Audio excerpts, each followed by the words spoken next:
Hallelujah. Mayroon pa mensahe ng Panginoon na binigay sa akin na dapat makarating sa inyo sa buong mundo. Hallelujah. Pangalawa ito.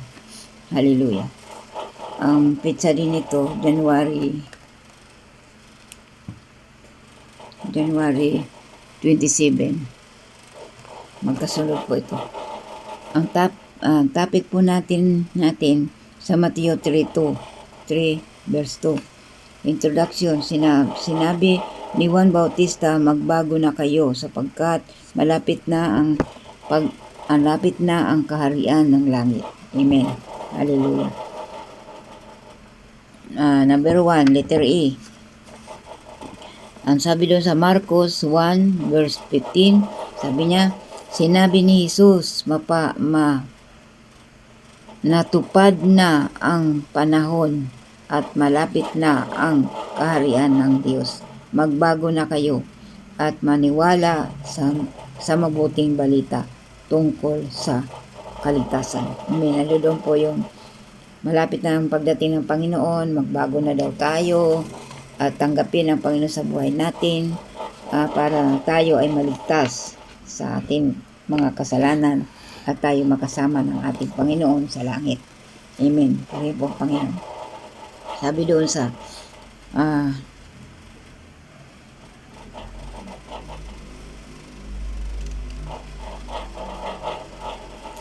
natupad na ang panahon, sabi niya, at malapit na ang kaharian ng Diyos. Malapit na darating ang Panginoon. Hindi natin alam, ang Panginoon na nakakalam. Kaya magbago na tayo, maniwala sa mabuting balita tungkol sa kaligtasan. At tayo ay lumaglingkod na sa ating Panginoon. Tanggapin natin ang Panginoon sa buhay natin at tanggapin natin sa puso natin at maglingkod tayo sa Kanya. Amen. Number 2, letter B. Sabi niya,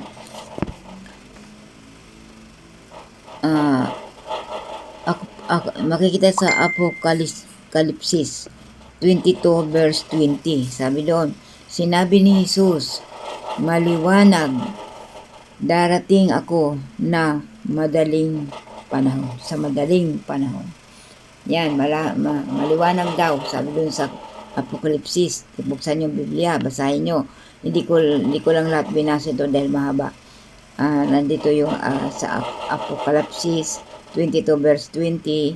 Ang sabi doon, sinabi ni Jesus, maliwanag, darating ako sa madaling panahon. Basahin ninyo mga kapatid. Doon sa verse na sinabi ko. Nandoon yan. Kaya malapit na ang pagdating ng Panginoon. Malapit na. Kaya tayo maglingkod na, magsisi sa mga nagawa nating kasalanan. Magbagong buhay na tayo at sumunod sa kalooban ng ating Panginoon. Amen. Ang sabi rin doon sa number 3, Mateo 6 verse 13. At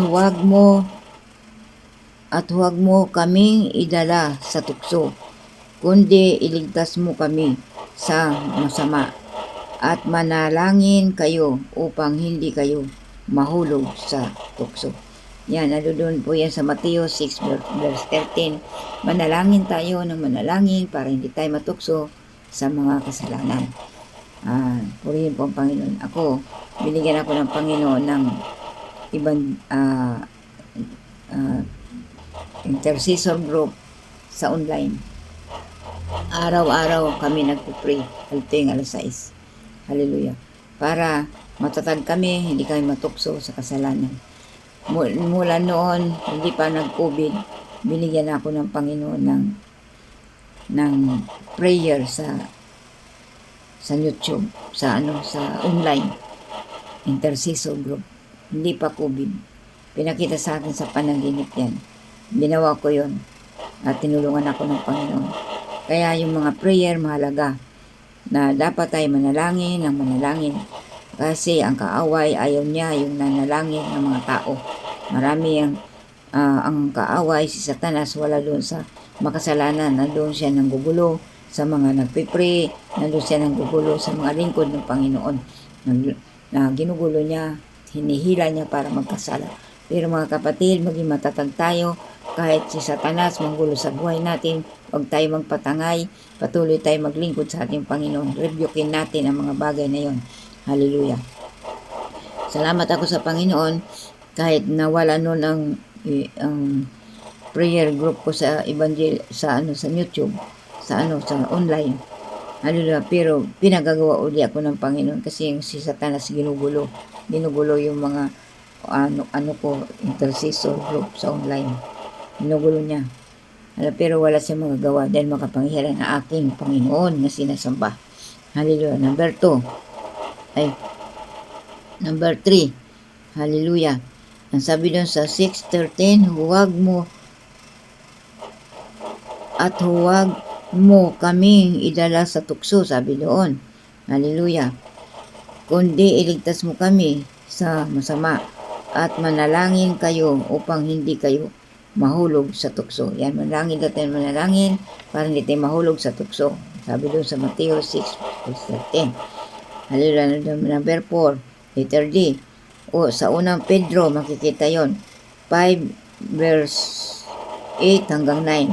Maging mapagpigil at mag-ingat sa pagkat ang inyong hallelujah. Makikita mo sa unang Pedro 5 verse 8 hanggang 9. Hallelujah. Sabi doon, ang inyong kaaway, mag-ingat sa inyong kaaway, sabi niya, na si Satanas ay tulad sa leon, umuungal at naglalakad na naghahanap ng masisila. Labanan ninyo siya na matatag kayo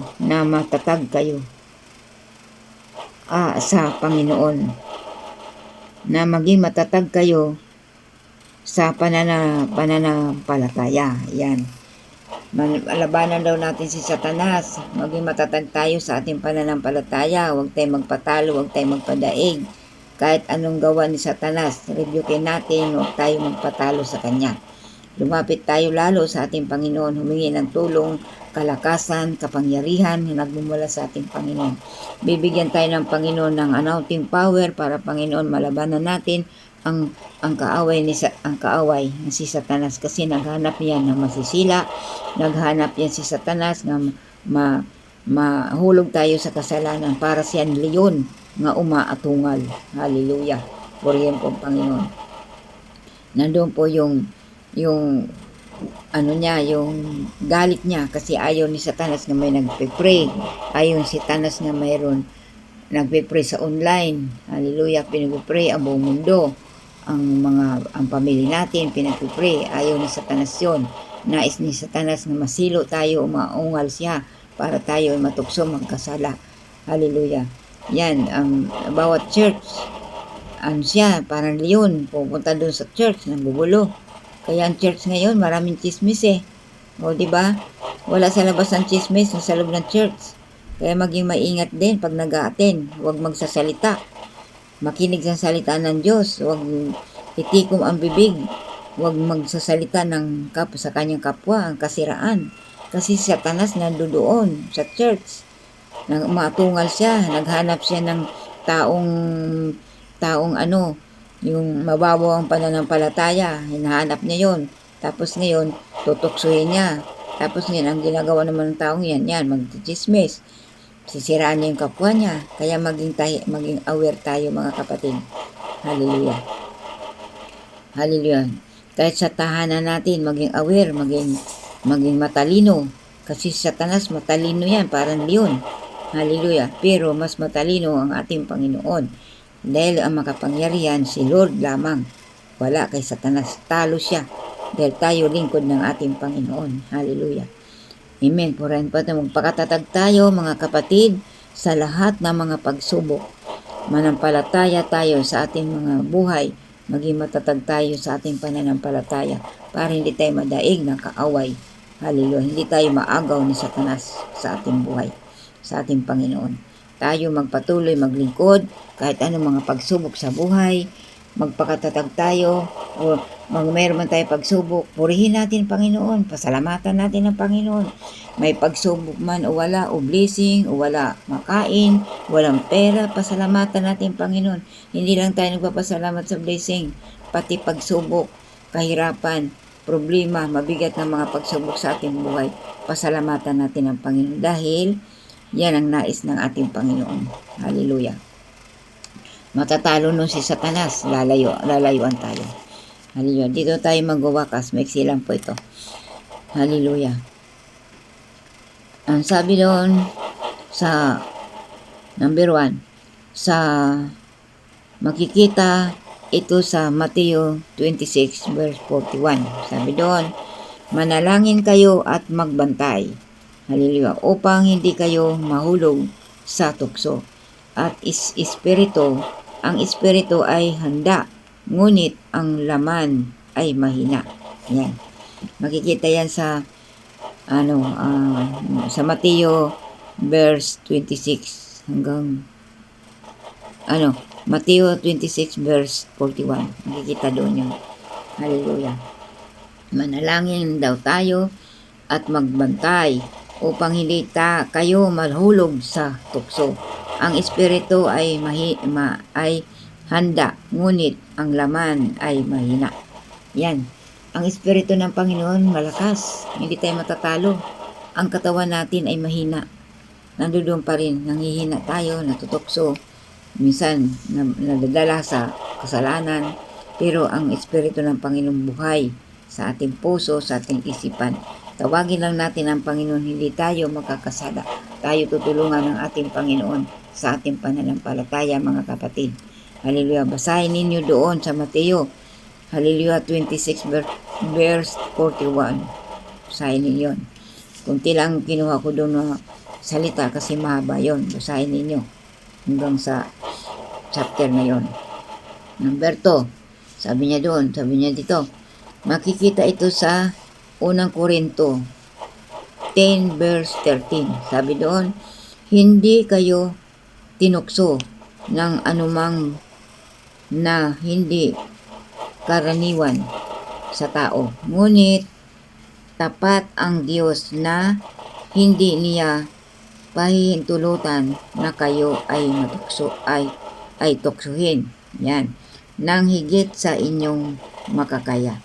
Kundi magbigay ng kaparaan upang magbigay daw ng paraan.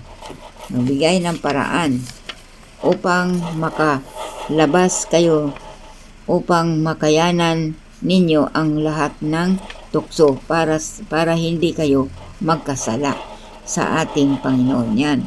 Labanan natin ang tukso.